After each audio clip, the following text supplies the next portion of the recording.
નમસ્કાર મિત્રો, સ્વાગત છે તમારું આપ સૌની સિયારી ચેનલ ગુજરાતી સાહિત્ય વિદ નિકુંજ યુટ્યુબ ચેનલમાં. હું નિકુંજ પરમાર આપ સૌનું તહે દિલથી આજના આ વિડીયોમાં સ્વાગત કરું છું. મિત્રો, આજના વિડીયોમાં વાત કરવાના છીએ તમામ પેન્શનમાં આજ રોજ તારીખ 31/4/2025થી આટલો વધારો જાહેર. જો તમે પેન્શનધારક છો તમારા માટે લેટેસ્ટ અપડેટ લઈને આવ્યો છું. મિત્રો, વિડીયો શરૂ કરતાં પહેલાં આપણી વોટ્સઅપ ચેનલ ટેલિગ્રામ બંને બનાવ્યો છે, લિંક ડિસ્ક્રિપ્શનમાં મૂકું છું, અવશ્ય જોઈન થઈ જજો.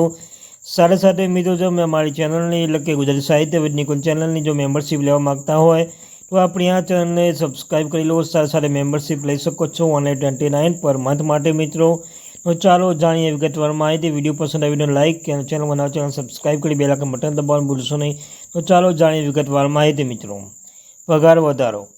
કેન્દ્રીય કર્મચારીના 8મું પગાર પંચની આતુરતાથી રાહ જોઈ રહ્યા છે, જેના કારણે તેમના પગારમાં સારો વધારો થવાની અપેક્ષા છે. હવે આ અંગે એક અહેવાલ બહાર આવ્યો છે. મિત્રો, 8મા પગાર પંચ ક્યારે લાગુ થશે? આ હેઠળ પણ પગાર કર્મચારી માટે કેટલો વધશે?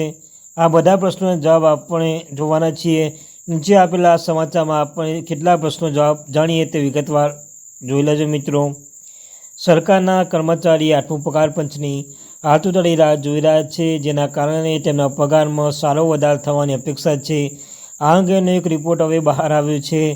8મું પગાર પંચ ક્યારે લાગુ થશે? હેઠળ પગાર કર્મચારીના પગારમાં કેટલો વધશે? આ બધા પ્રશ્નો જવાબ આપવામાં આવે છે કે કોટક ઇન્સ્ટિટ્યૂટ ઇક્વિટી આ રિપોર્ટ બહાર પાડ્યો છે. મિત્રો, તો જોઈ શકો છો તમે અહીંયા કે 8મું પગાર પંચ હેઠળમાં કોટક ઇન્સ્ટિટ્યૂટ ઇક્વિટીના અહેવાલ મુજબ 8મું પગાર પંચ નવી અપડેટમાં 2024ના અંતમાં અથવા 2027 શરૂઆતમાં લાગુ થઈ શકે છે. સરકારે હાલમાં આ સત્ર માટે TOR અંતિમ સ્વરૂપ આપી રહી છે.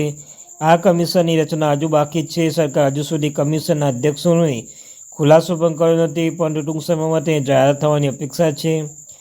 પગાર કેટલો વધી શકે છે? પગાર બાબત પણ જોઈ લઈએ આપણે કે 8મું પગાર પંચ હેઠળ કેન્દ્રીય કર્મચારીના તેમના પગારમાં મોટો વધારો થવાની અપેક્ષા છે.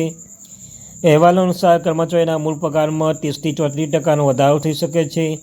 આનાથી લઘુત્તમ મૂળ પગાર 18,000 રૂપિયાથી વધીને 30,000 રૂપિયા થવાની ધારણા છે. મિત્રો, જે ફિટમેન્ટ ફેક્ટર લગભગ 1.8 રહેવાની શક્યતાઓ છે, જેનાથી કર્મચારીના 13%નો વાસ્તવિક લાભ મળશે.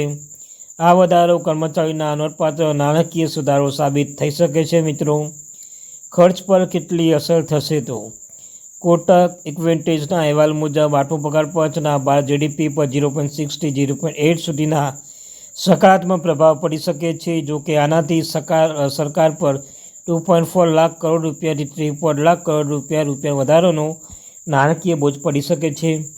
પગાર વધારથી કર્મચારીઓ ખર્ચ ક્ષમતા વધારો થશે, જેનાથી ઓટોમોબાઈલ, કન્ઝ્યુમર ડ્યુરેબલ્સ, અન્ય વપરાશ ક્ષેત્રોમાં માંગમાં નોંધપાત્ર વધારો થવાની ધારણા છે. મિત્રો, બચત અને રોકાણ પર અસર. તેની રિપોર્ટ્સ અનુસાર પગાર વધારાથી કેન્દ્રીય કર્મચારીઓ અને પેન્શનરોના ફાયદો થશે.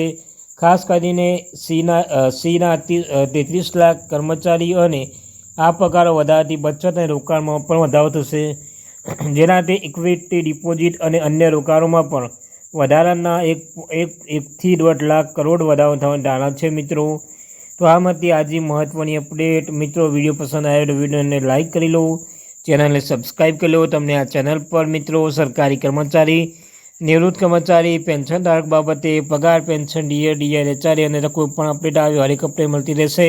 તો થેન્ક યુ વેરી મચ મિત્રો, વોચિંગ માય વિડીયો.